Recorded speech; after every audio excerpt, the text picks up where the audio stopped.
are listening to the Psalms number 10 class. Actually, it's Psalm number 72, class number 10, and God willing, we will cover verses 16 and 17. With that said, it should be very obvious that we need to recapture the moments of 1 through 15 as a quick review. The name of the class is Geulas HaNefesh, the redemption of the soul. That's really what is going on here. And let's get caught up to speed. What is the theme of Psalm 72? It's the last of the Psalms of King David. You'll say, but it's not number 150. Doesn't matter. For whatever reason, King David put this here, or whatever. But this is how he ends Psalms. He signs off, I guess next week, if we finish next week, or at least within 2 weeks. Finished are the Psalms of David, son of Jesse. And what it is a charge of King David to King Solomon. David wants to build the temples, denied ultimately, but we still credit him as having built it. He wants to bring the Messianic era. David, it's a quasi-issue. He founded the Messianic era. He founded Moshiach, really, but he doesn't get to, let's say, implement it now. He was the one who prepared it. Absolutely prepared it. He prepared the kingdom. The word for preparation of kingdom, Rabbi Ginsburg brings an amazing idea. I always quote this, that Kohen, a priest, one definition is it means preparer or preparation to. This is why the priests have a relevance to the attribute of kingdom or kingship, malchus. The priest ultimately prepares malchus. David prepares the malchus as well. And you're going to tell me, but David comes from Judah, right? Just a pop question. How many people know this? Why can you say that David prepared the kingdom? Does anybody know? I'm just for curiosity's sake. Pop quiz question. You type in the screen, answer along at home. Why would you say that David, this is a famous thing, it's why I'm doing this. Why would David be the bearer of preparing kingdom or malchus? No takers here? No guess? This is like one of the most classic ideas of David and Messiah's psalms that you can get on. Psalm number 110. David, you are a priest forever by my word, Melchizedek. That is one of the most awesome verses that exists. There you see that Melchizedek Shem himself tells David, you are a priest forever.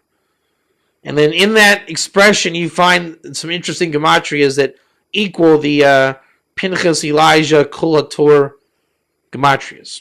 So it's very nice. And it also fits suit that I think it's in Kings or Samuel, I forget where it is. I can look it up later. It says, B'nai David Kohanim Hayu. The sons of David were priests. And everybody wants to know, what does that mean? Here we can say at least that David and his progeny, Solomon and such, are the preparers of God's kingdom, the messianic seed. So David is the beginning of that preparation.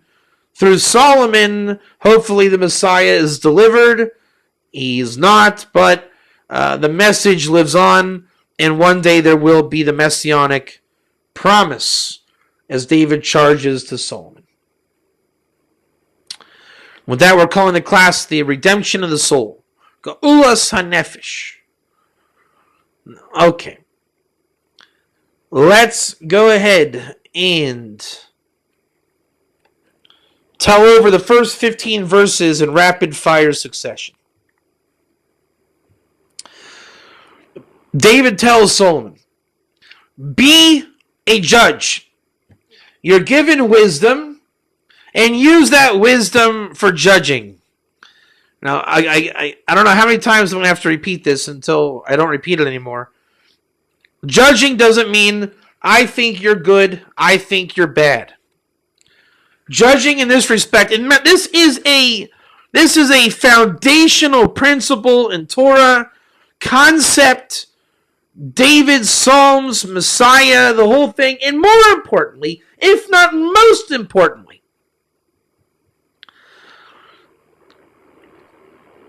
we are talking to Gerim. Gerim have 7 laws of Noah, if you were not aware of that. How many of you consider yourselves judges to a Beis Din? Probably not very many of you. The revelation is that by being a ger, particularly, applies to Jews also, but by being a ger connected to just the whole redemption period, like the redemption of the Gerim, Gulas HaGer, is a major theme in King David. I think last week we mentioned a great extent of this. This is last week's class in review, partially. The Gerim become what's called Bnei Elokim, attached and affixed to the name of God, Elokim, name of judgment. But by mastering the relationship with God, the ger in particular will lend his eyeballs to God. Why was Moses delivered to the giver of Torah status? Not because he raised his hand and was a great guy. God said, I want to give the Torah to the world, and here's what I'm going to do to find out who the guy is. I'm going to look in every vessel of every candidate, and that's going to be the way to find out. So he looks into Moses and says, wow, look at this. I look in Moses, and I see me, God. Meaning Moses' view of reality is based and predicated on Torah, mitzvot, truth, absolute reality. Moses is your Bnei Elohim. And we know he's a judgment guy more than everybody. So the Gerim, by opening their eyeballs to God, quiet down your ego. Don't let your ego say, oh, he's a moron, this guy's bad, look at her. Stop it. No one asked your opinion. Nobody asked your opinion. Your opinion should be, hey, God says, tell me, what does the Torah say about this? And your job is to be constantly engaging in words of Torah, and you're not even aware of judgment. You're just lending your eyeballs, gazing reality, and let's say working a harmonious, rhythmic Torah commentary of reality as your eyes are bringing in light of judgment. If you can master that, you effectively are a dayan, a judge of reality, part of the portion that God judges and wants mercy to bestow upon them. What greater way to, let's say, be in the mode of judgment? Ross, you got onto this a lot, right? I'm going to keep the 7 laws on my mind, and I'm going to walk around. And if someone's against the 7 laws, it'll be very apparent by my innate judgment abilities, just by observation. I'm not judging the guy saying you're good or bad, but by my keen awareness, if he's lacking in one of the 7 laws, I'm probably going to be aware of it. Right? When he doesn't smell too kosher on, let's say, don't be an idolater, I'm probably going to pick up on it, sniff out the church and all these other things. The guy wants to steal from me, he wants to go on a business venture where we're going to steal. I can sense this is not what to do. And then you at that point God comes in if you're savvy with the relationship with God, and you work on fixing up humanity. You are Bnei Elokim. You're working on judging humanity and bettering society. Bnei Elohim. right? And as I said, again, it involves everybody, but Noahides and Gerim in particular, it's an opportunity of a lifetime, right? It's like, imagine if you told me I could, as a Kohen, as a priest, that I had an opportunity to serve in the temple. You don't think I would jump on that? Right? There's so many mitzvahs I can't do due to exile. So the Noahides say, well, theoretically, I would do 7 mitzvahs, right? But how often do you get the chance to really be a judge? That's the amazing thing. It's no longer a belief. I believe in. It is, I am an active participant of God's reality. So that's what King David's telling Solomon. Go out to the nations and judge. Just be you. Talk Torah, hang out, look around, work with the people, remove them from oppression, bring righteousness and justice down, articulate Torah to them, innovative Torah from Zion, imbue the fear of God, promote absolute peace and righteousness, spread the wealth, as we're going to explain in this class what that means, why there is wealth. Encourage the kings and noblemen to come to Israel and to witness the land and the wisdom of the land. Execute the ability of salvation of soul. Bring sustenance all over the world. And ultimately, really proclaim the true, revelation of Shekhinah in the world and in Torah. That's the first 15 verses. And again, the modus operandi is Solomon, Shlomo, be a judge. Take your place and be a judge. Use your wisdom and your Torah knowledge. Go around and just look at creation. God likes nothing better than to look upon creation. That's what God does. He's watching creation reveal Yud-Kei Vav-Kei. And as the Messiah figure, you get to, let's say, service God on that level of when God brings you into exile under the name Elohim and then redeems you. Here, there's no more exile, it's only redemption. So you're allowing God to suck you into, let's say, the nations. And a redeemed element, you get to tour the world literally from the vantage point of God. I mean, how cool is that? You're a caterer, you're a chauffeur, chaperone to the Shekhinah. So those who are the Bnei Elohim in that world, who judge righteously from Torah and Mitzvot, they're also part of the entourage of judging righteously, of gazing reality. It means you see the best parts of life. If you are a great judge, God has put you in a fantastic perch to judge reality. So when your sector of the universe, if you master judgment, or again, I hate the word judgment in terms of connotation. Let's call it observation, which, by the way, Sfat just popped in my head. Sfat means observation, an observatory. So I guess maybe in Sfat it's like the post point of Bnei Elohim, right? Of judging. I can tell you one thing. Everybody comes through here. So maybe that's why they say the 36 hidden Sadiqim are here. Everybody comes to Sfat. So if you're into righteous observation, Sfat is a place to do it. And the name Sfat does mean that, to observe, to scout out. Sophim.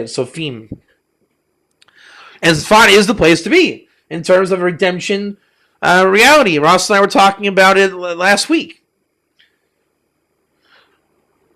Point being that everybody who's involved in righteous observation / judgment gets to have a vantage point with the name of God Elohim. As Rashi says to the Shema, in the future I will bring everybody under the name Elohim, Hashem Elohim, as Elijah said on the slaying of the prophets of the Baal. And on that day, God is one, His name is one. Everything we know about God and the future, the nations coming under one God. The way to that reality is by B'nai Elohim. And that's why the ger is so essential. The Noahide really is at a disadvantage. He has 7 laws, and he technically can judge, but he's missing the refinement to take it to the next level. The ger is simply interested in Torah and refinement of mitzvahs. Maybe not the amount of mitzvahs, which is irrelevant. It's the quality and clarity of the mitzvah. Even using mitzvahs to refine the 7 is what we're talking about. And at that level, he becomes a candidate for his eyes to belong to God. I'm not saying it's impossible for the Noahide, but technically a Noahide can be an atheist by the letter of the law. A ger, by definition, is not an atheist. Thus, it's the gerim who really are the most suitable for the B'nai Elohim idea. And when King David's talking about this, he's talking Sinai and gerim and B'nai Elohim. Let's be honest, right? I mean, is it possible that one guy in the middle of wherever could be a Noahide? 7 go to heaven? Yeah. But is that where the world's going to go at the end of days? Probably not. You're going to have the revelation of the Shekhinah, the base of Mitish, the Moshiach. Everything is going to be there. People now, they just are kofrim. They're deniers of God's light. When God's light is revealed, I mean, by definition, you're not going to reject God's light. Maybe I'm wrong. Correct me if I'm wrong. All right, let's go into the verses now. That's the introduction. And by the way, one more introduction. Sorry. The redemption of the soul. Redemption of the soul. You're going to say that it has to be ultra spiritual. Right? But last time I checked, we all have bodies. And this has been the theme of Torah and King David and Hasidic and Kabbalah works. This is King David 101. I mean, a lot of things, I say that a lot of times, but this is really King David 101.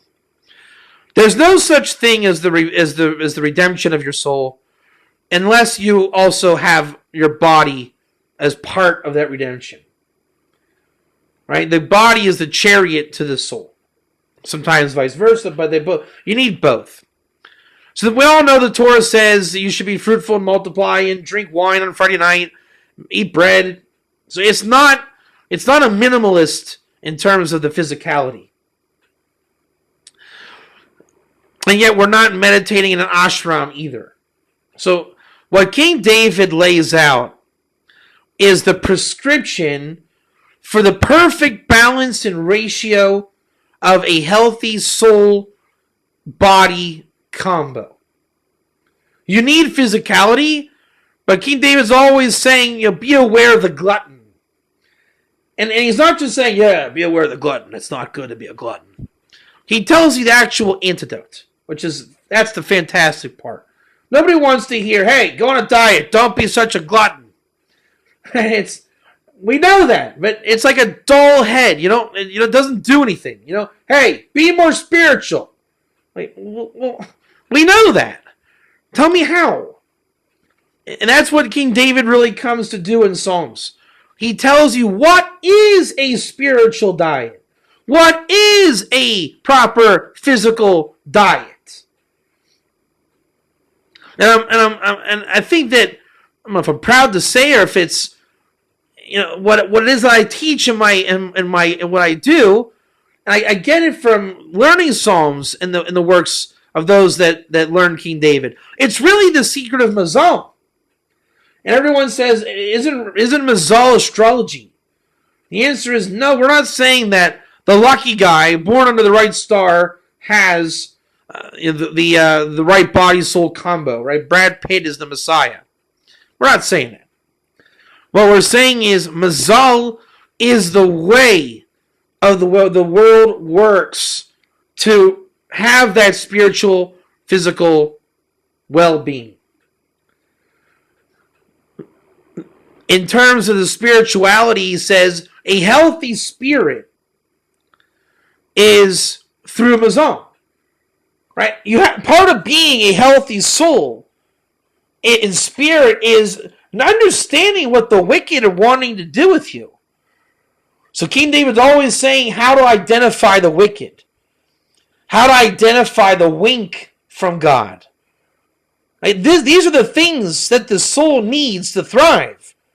This is the path of the Kruvim, the angelic man, understanding physical reality as I see it, winking and smiling and flashing for me miraculously, but 100% within physical reality. Looking for the moments of exactly what the word is, Mazal. Call it the gloss of reality. Those moments where reality gets a little bit technicolor. And in physicality, you shouldn't just sell out your soul and go for the physical. And we're going to really explain in the next 5 minutes how physicality is also bound by Mazal. As one of the rules of Mazal in Chazal, and again, how do you let's explain Mazal in terms of, I guess, a translatable, right? Or, let me give a mashal, an analogy how Mazal is. I don't know if you can translate it in one go. You say Mazel Tov, which everyone's heard the term Mazel Tov. You don't say, wow, what good luck. He had a baby. That's great. Mazel Tov is saying, Jack and Jill had a baby, and they were both 23 years old when it was born. You say, Mazal Tov. Why? He was born in his way. She was born in her way. God just dropped these souls in the earth. They didn't know from borscht. They grow up. They find each other, and they got married. You said, Mazal Tov. Two strangers fell in love. What a great story. And then they had wonderful shalom bayis. They got along. She became pregnant, and they had a child. Mazal Tov. Wow, this really is a good thing. God really is working divine providence with these people. And God gave them the sustenance and vitality to do all this. And they had more kids, and you said Mazal Tov. Each one had a bar mitzvah. Wow. The kids were even healthy and growing. And God was with them too. And the kids got married. And they had weddings for the family. It's called life. It's a dramatized version of life.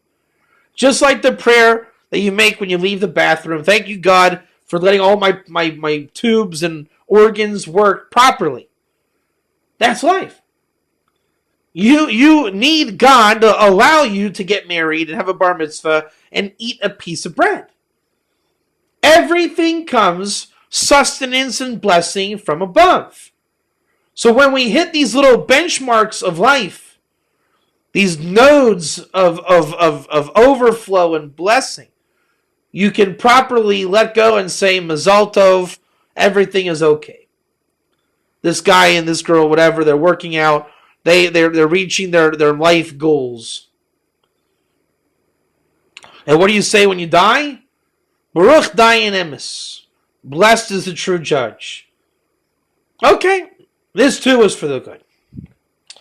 Okay, here we go. Verse number 16. May there be abundant grain on the earth, on the tops of the mountains. Rustle like the cedars of Lebanon. May its fruit, may people blossom from the city like the grass of the earth. Yehi pisas bar ba'aretz berosh harim. Yirash kelavano. Piryo v'yadsitzu me'ir ke'esiv ha'aretz. All right, let's go. I wanted to stay out of the commentary this week, okay? Because it's pretty straightforward, and I want to explain the concepts. And I don't want to get into Hebrew and English and Hebrew. So here are the concepts that I've extracted from the commentary. This is how we're going to make this smooth and clear. The first thing is the Medina, the country, must thrive. How many times have we heard the various sometimes rebellious sects of Judaism, wishing nothing but animosity on the what's called the Medinas Yisrael. You guys ever heard this? The Medina. A lot of people are against the concept of the Medina. There should not be a state of Israel until the Messiah comes, they say. But lo and behold, there is a Medina. Messiah did not come. The land of Israel exists. That's not what we're here to discuss. There will be a time of the land of Israel and a redemption, a Messiah. The country Israel will exist. It will have a temple, servicing of Zion, God's presence, dwelling there. The nation of priests who are Gerim on the land of God. The nations around the world are going to chew on the mitzvot to become Gerim, non-converts, as it says, and we will not accept converts at the end of days. And let's just stop there. What does that look like? What is a redemption reality? Everyone says, what is my meaning of life? What is my purpose?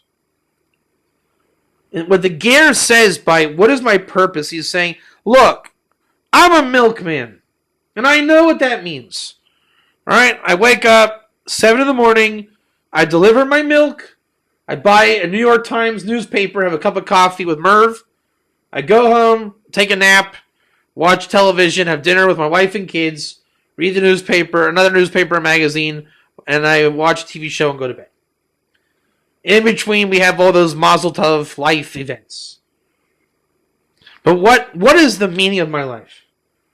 Am I really created to be the milkman? That is me. Your name is Milkman. And what we're finding out with what's going to be in the article, by the way, for this week's Torah portion.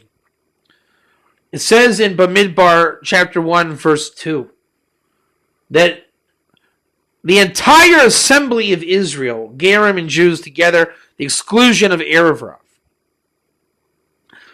they all received their lineage to their fathers, which puts the Shekhinah, divine presence, in them through their name, attached to their father. Everybody has something that God can call you by name and number. You now have divine providence.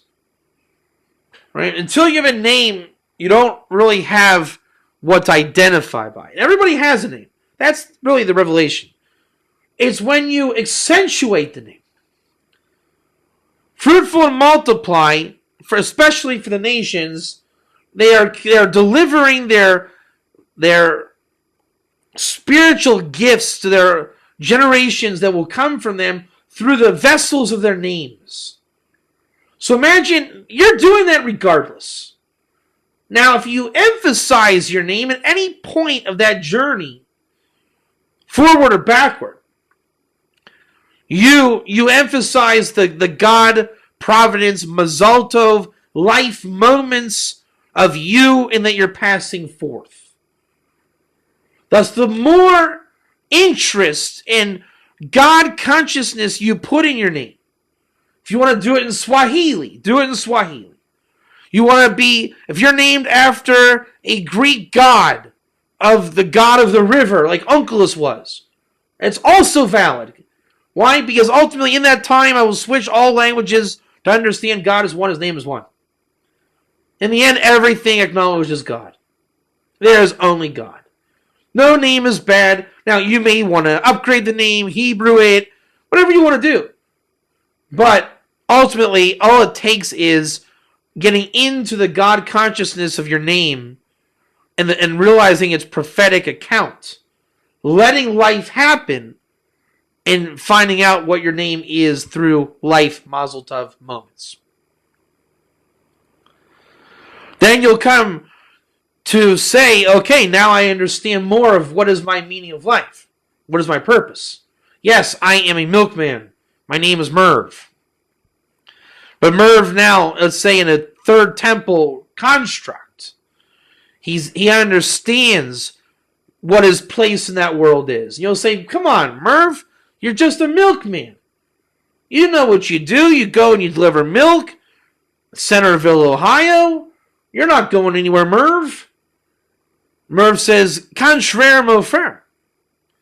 Contraire. My name may be Merv. But I'll tell you, I understand Mazal, and I am very much into the name Merv. My Mazal is, do you know what this milk does? See, this milk, and then he'll tell you the whole way of the world through his view of the universe in his craft of selling milk. Because ultimately, everything gets to the temple and makes the world go round. And as we're going to learn, King Solomon, this is what he does. He works Zion and makes the world go round, and everything becomes clean. It's no longer dirty money and dirty sales. But you need milk for your cereal. We all need milk with our cereal. Milk won't stop existing. But it becomes holy, connected to the temple. And you can see in that time how a Mazal really incorporates everything. There's a very close concept in Star Trek and the Ferengis, right? They needed like a plasma inducer. I'm guessing which one it is, but on Deep Space Nine. And the Ferengi said, all right, look, we need a phase inducer. So here's how we'll get it. Captain Sisko has a legendary baseball on his table. And there's a guy in deep space, whatever, that collects baseballs for exhibitions. And he knows a guy that, whatever you want to say, sells fish. And he knows a guy, they call it the Great River of Profit. So every day in the station, things were missing because another guy wants pictures taken with famous captains' desks. In the end, almost like a Craigslist, they got their phase inducer. Because if you understand Mazal, and particularly names, and the prophetic account over wisdom, you really can navigate everything. Now, you can't go against God and say, okay, I'm going to take over, right? Only by God's will and good intentions can you do it. So God only lets you see so far, right? You can't say, okay, I know the secret of everything and taking over the world. Sucks to be you guys. Can't do that. Only good intentions work. Only names are only good. But you'll see how your place in the Mazal scheme works. You'll see in your network how Mazal makes the world go around and you are a part of it. Back to reality. The state of Israel must thrive. And this is what we're talking about. A world filled with Gerim. Judging, B'nai Elohim. So it's now a righteous society. Torah is dominating in mitzvahs. So everyone has an objective view of the universe that's positive and good. Names are accentuated. You know, the temple's here, so we understand the higher Mazal. Goods are going around. Everyone's lishma because they understand their place. Solomon's wisdom would be to facilitate that Mazal of a world that Israel, the state, is thriving. And this has nothing to do with, okay, Israel's profitable, sucks to be the nations. No. Israel is the center of those nations. Only the nations thriving is in Israel temple location thriving.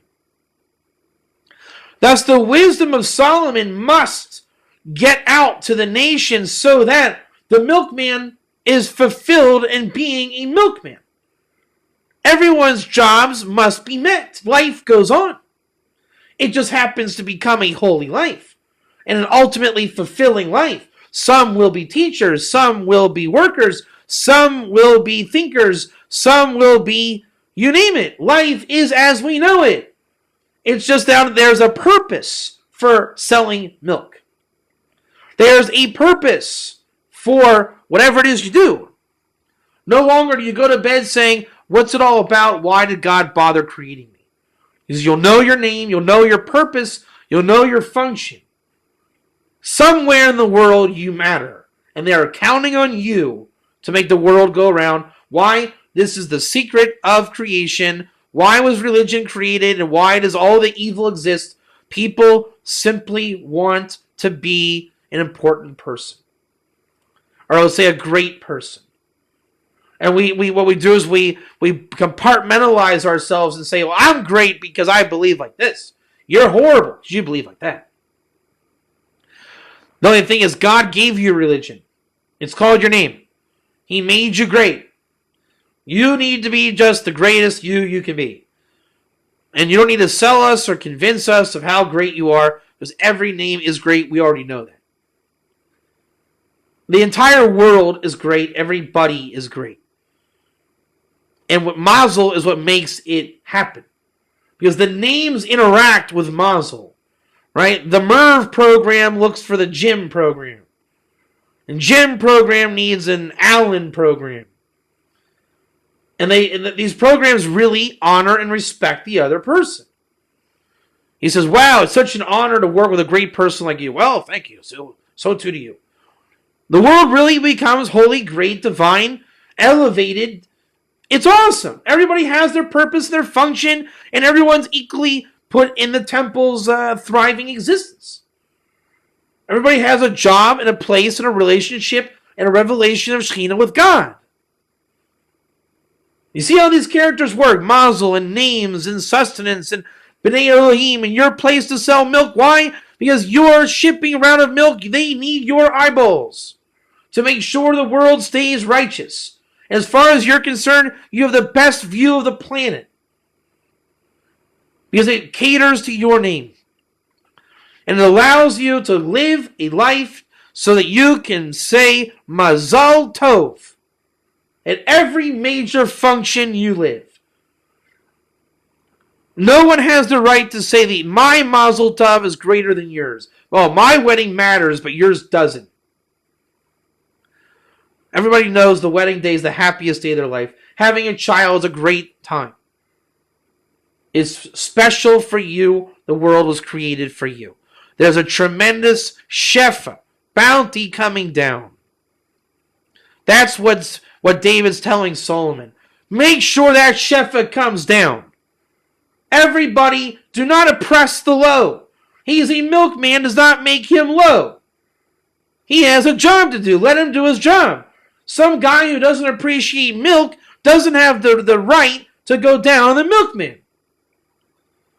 So the B'nai Elohim are set up all over to make sure the world runs crisp and smooth. But not as a building of the Tower of Babylon, the functioning of the temple, and as we know, without Gerim, good luck functioning in that universe. The land has to be strong. Strong. Every land has to be strong. You're given resources. The names are in the land, says King David. Don't read desolation, says the Talmud. Read names are in the land. People are in the land. What is an Am? What is a Goy? What is an Umot? People of the land. Every people or person on the land makes that land great. Thus, make sure that everybody in the land is doing their job. And don't make it klippah. Don't make it just, hey, you bunch of people. They have to have names, individuality, revelation of Shekhinah, divine providence, working together. At the same time, they have to be having vitality. Have society thrive. Have the agriculture and art and the plantation, the fruits, vegetables. Give its bounty. Remove disease from the world. To the point that if you pray in a field, it has the ability to affect the prayer. The goods should be good. Don't do capitalism where you send brand new cars to die in a massive parking lot. I read this yesterday.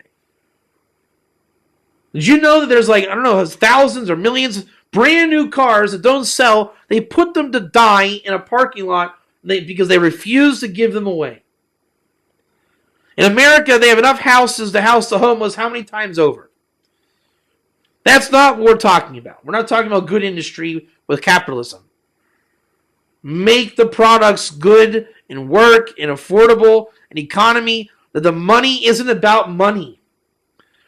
Money is divvied up. The currency goes through Mazal. The money's clean. It's a merit system. It's no longer dirty. What does it mean by merit? Everybody contributes. Everybody lives a lifestyle that's true and within means of who they really are. And how do you know who you are? B'nai Elohim. If you're judging on your place, then don't abandon your post. You have a post to watch, you have to judge it. And we all judge you and you judge us. We don't want to see you saying, well, it's been nice, guys. I just got a big jump up in status. Says who? It has to come with merit. If you've earned it, God has made you grow, we agree. Everything comes from the merit and judgment of the B'nai Elohim, those who are observing. This is how the currency circulates. Those who have their job and their purpose and the task of their name spreads the world's bounty around. And by the dictation of Mazal, it becomes fun to spread money. It's no longer a task and is tedious and a wasting money opportunity and a business venture and this and that. You are money when you move. You become mobile. Your job is the movement of currency. At that point, there really is no money. The world just breathes and circulates. That's what King David's telling King Solomon. Make the world a living organism. That it breathes, it flows. There's no block. Life has Mazal Tov in it, yet you're still making the world go because we still need the B'nai Elohim. But life becomes a blessing and not a curse. Choose life and not death. Mazal is what makes all of this go. Your name came to you prophetically through Mazal. Your job opportunity by your name came by Mazal. And again, it's not the lucky sign of the stars. As far as you're concerned, you're trying to figure out what's going on. It just happens to be that you're in touch with your soul, and your soul is trying to say, what is my name really about? When people argue, what they're really saying is their name. Right? They say in the Talmud, a dog barking says, huff, huff, huff, huff. What that means is, gimme, gimme, gimme, gimme. That's what a dog says, gimme, gimme, gimme, gimme, gimme. That's what he's saying. So when you argue and you're trying to figure stuff out, you're saying, Jim, Jim, Jim, Jim, Jim, Jim, Jim, Jim, Jim. That's the ego. But in a holy scenario, you have the Shekhinah in your name. You're the divine providence. You're working with your name. This is not a gift from the stars. You receive the prophecy of your name. God calls you by your name. You acknowledge your name. We all call you by your name. You hear your name. You want to be your name.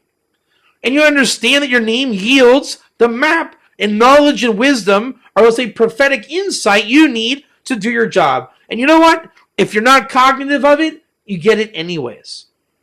It's that spiritual and holy. You just connect to it. But instead, you're no longer motivated by the antithesis of you. Right? The Jim program. Wow, Jim is a cool guy. I invented Jim. Because the real Jim is hiding, saying, no one knows the real Jim. We just call it the Jim program. I'm the coolest guy in the world. No longer is that the motivation. The motivation is come out of your closet and be you. By engaging the world through Mazal interaction. Everyone working together by names like in a big cog. Basically doing God's will. And that is the definition of being a cog. You're doing God's will. Because ultimately, that's why we were created, to be a part of the revelation of God's name. This isn't about your name. It's about God's name becoming revealed to God, and you're a part of that. And God says, you know why you do this? Because God is good. Because it's good to be with God. It's not good to go against God. You can be for yourself and be into bad stuff. But if you really think that's good, and you know the truth, you know it's not good. That's that topic. The name. We've already discussed a lot of the name. There's no such thing as a Messiah in literal terms. In the Chazal and writings of the Torah, it's always the name of the Messiah. Right? The name of the Messiah was created before creation. The name of the Messiah, this and that. And what Solomon is gifted by is his name. And what King David is telling him is, be your name. And we'll read the verse number 17. Endure may his name forever, as long as before them is the sun. May his name connote mastery. And all nations will bless themselves by him. All nations will praise him. Yehi shemo le'olam, lifnei shemesh yinon shemo, yizbarchu bo, kol goyim ya'ashruhu.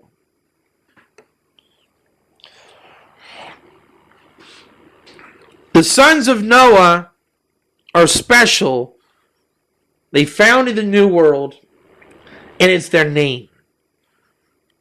Their names were the basis of reality. And Shem, who's named with the name, understands reality. He gazes upon his brothers, and he knows what's going on. There were only 4 of them, Noah and the 3 boys. The way a name works is this. Your name is your prophecy. We find it with the creation of the tribes.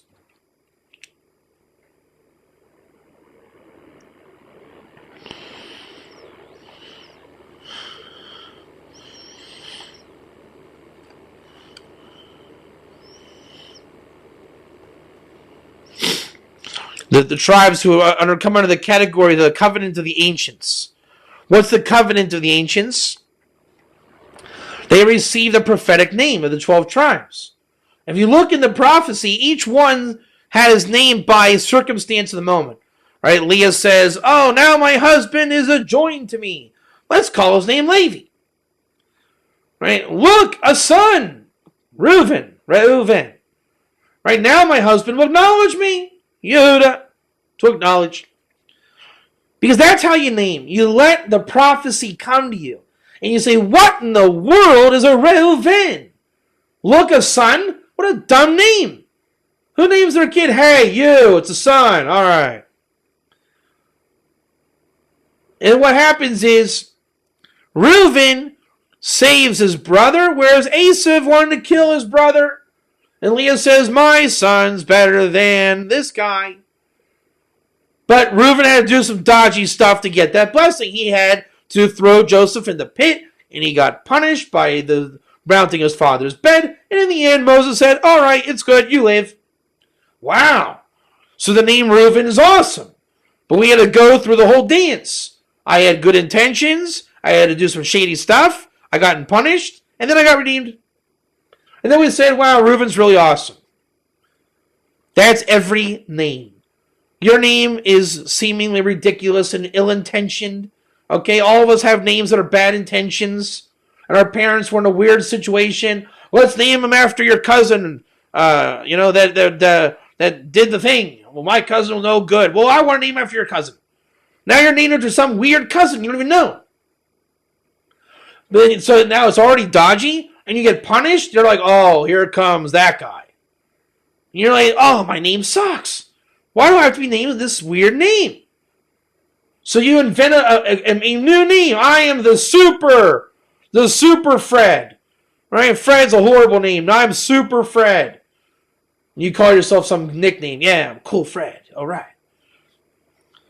But in the end, if you get into Torah, you find out, wow, did you know Fred means the hand of God? It doesn't. I just made that up. But did you know Fred means the hand of God? I've always said that. I felt the hand of God on me. I didn't know Fred was such an awesome name. Such is everybody's name. The more you get into it, the more you find it is your job, it is your Shekhinah, it is your identity. The more you take it, let's say in the Torah, in Hebrew, it just becomes more and more pronounced and refined.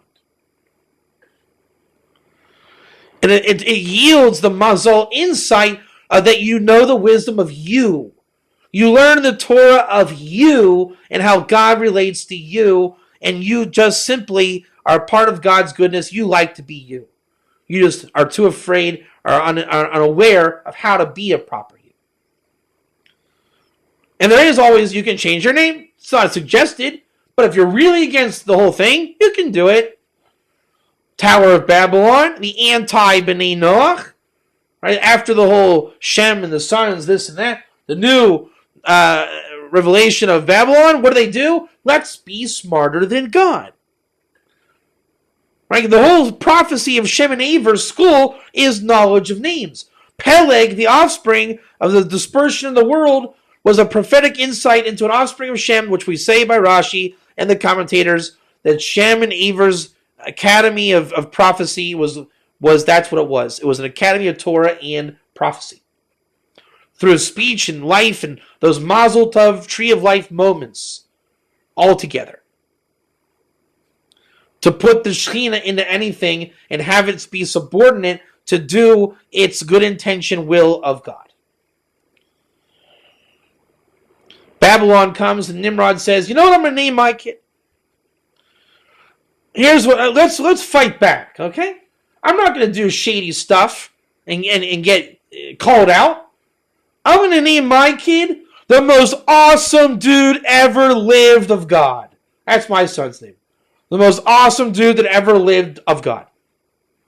Because it's got to happen, right? If I name him that, for sure it's going to happen. If I name my kid the sublime, supreme, essential power of God that destroys anyone that looks at me funny of God. That's my kid's name. It's got to work. I put the Shekhinah in there. It's got to work. God says, no, wisdom doesn't do it. It's got to be prophetic. And how do you know it's prophetic? When you just go with it and do it. You let life work out the meaning that when the sons of Noah had their names expressed, it was only by the curse of Ham and Canaan, Japheth and Shem pulling the cover over Noah. A horrible thing. It's life. Allow the blessings to come through. And the blessings of those guys from the time that Noah says Baruch Hashem, which is the same gematria as our word Yinon, which means may his name connote mastery. Yon Shemo. The Onkelos commentary explains the prophetic toll of names and of Shem and of the temple all within 2 verses. As we know that only the sons of Shem can build the temple and the Shekhinah only dwells with the sons of Shem. 2,000 years of Moshiach began with Onkelos the Ger. He encodes the secrets of the Ger code, the sons of Noah, because of the Ger, in the code, which goes back to Shem and Aver and names, and it goes back to there is no Messiah, there is the Shem Mashiach, the name of the Messiah, and Mashiach itself is called Shem Chai. The letters spell the name, the living name, which goes back another level. God in creation is really, God gives himself a name, and God reveals the name to himself by living through creation.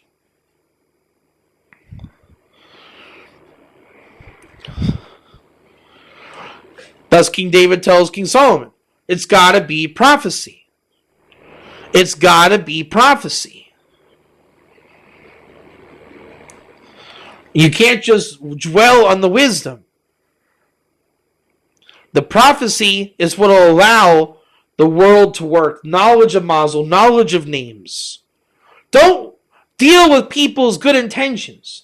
Because once you play with intentions, you can actually make your intentions bad. In fact, how do you remove prophecy from the world? In terms of the Talmud, when they prayed to remove prophecy, to remove idolatry, the Talmud Bavli's approach is, it takes the default factor, everybody's here to get you. 2 guys are holding a talus. One guy says it's mine, another guy says it's mine. We split it with an oath. Why an oath? Because I say that you're actually trying to steal from me. That is the default of this world. We said, you know what? Your intentions are wrong automatically. Goodbye, prophecy. How do you bring back the prophetic word? Bring back the good intentions. By allowing the good intentions they will yield prophetic shefa or bounty from God. And the name is the signpost to such a wisdom. King David's telling King Solomon, yes, you have wisdom. Chacham adif manavi. You can't just say, okay, I know everything. I'm a prophet. Go home. Use your wisdom. But your wisdom is to be a judge. B'nai Elohim. Use your wisdom to work with the Torah God puts in your head, but really you're just giving your eyes to God. Just gaze at reality and let the names register before your eyes. I place Hashem before me always. We say there's nothing new under the sun by Solomon. Those are the words of Koheles. He masters this world. As the sun shall endure, nothing new under the sun. Solomon's job is to live in this world, yet bring out the ever new elements of life of Olam Haba, even in this world. By doing so, you'll have the Baruch Hashem capability. The kingdom is yours. Perfect understanding is yours. Understanding is aka the mother of Moshiach. Right? We're saying the perfect understanding as spoken of in Isaiah, he will rule with the spirit and fear of God. Having the vessels of Torah in him, that is akin to the 50 vessels of understanding, which is called Aim, the mother, or it's called the mother of the Messiah, as it says in the Zohar. Having the female attribute of the vessels of Torah within himself. This is why Moses is also called the fish, Yino. Nun is the fish. Moses reached the 50th gate of understanding before he died. It's allowing the blessing of Shem Melchizedek of Zion to go through creation all the way through to the Messianic age. The hidden light of creation should come through. Solomon's job is to work that kingdom. To work the revelation Malchus. Again, remember, you are a priest forever by my word Melchizedek. In closing, King David tells King Solomon, be the real man. They need to say that this guy, he is the essence of Adam. He is Adam Emet. That is none other than the Messiah. And Solomon was Solomon, son of David. Gematria Emet. Be that. Be the son of David.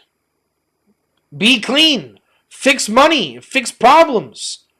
Bring back prophecy. Bring back the gear. Perfect judgment. Fix Olam Hazeh. Bring back purpose. And this is why King David opens the book of Tehillim with Ashrei. Praiseworthy is thee. Praiseworthy only means the truth of the soul. That this is all fine and dandy until you liberate the soul. Follow the ways of Solomon. That is the way of praiseworthiness. And this is ultimately the task of David and Solomon, Messiah, Shem, Melchizedek, every great man that's ever lived, Ger or Jew, who has been involved with the light of Zion. Liberate the souls of men, which is akin to the very same level as their name. Torah intellect. The truth will set you free of soul. It must liberate the body as well. The Ger wants to get close to God, and so does the Jew. The Jew wants to do it in soul. As the modus operandi, the Ger wants to use his body. What do I physically do, Rabbi, to get close? Once he's doing that, it moves his soul. He moves the body of the Jew's soul moves. They work together. The absolute truth in Mazal and names and light and all these, you must have the soul taken care of and the body. The soul must be free to express, to ponder, to have the prophetic experience, to be able to figure out the names of God, even through osmosis. The body must be liberated in physicality. But through Mazal, the physical must become spiritual, and the spiritual must become physical. That is verses 16 and 17, Psalm number 72, class number 10 of this class called Geulas HaNefesh, the liberation of the soul, subtitled Know Your Name. Know your name, know your Mazal. Know what it is, know what it isn't. And next week, I'm not sure if we'll finish. I hope we do. We have 18, 19, and 20. It will be in my best interest to finish next week. If we don't, then for sure within 2 weeks we will. I'm glad you are enjoying the series. Stay tuned to what psalm we'll do next. I'm not sure. We'll see. And that's all for this week. Have a great week.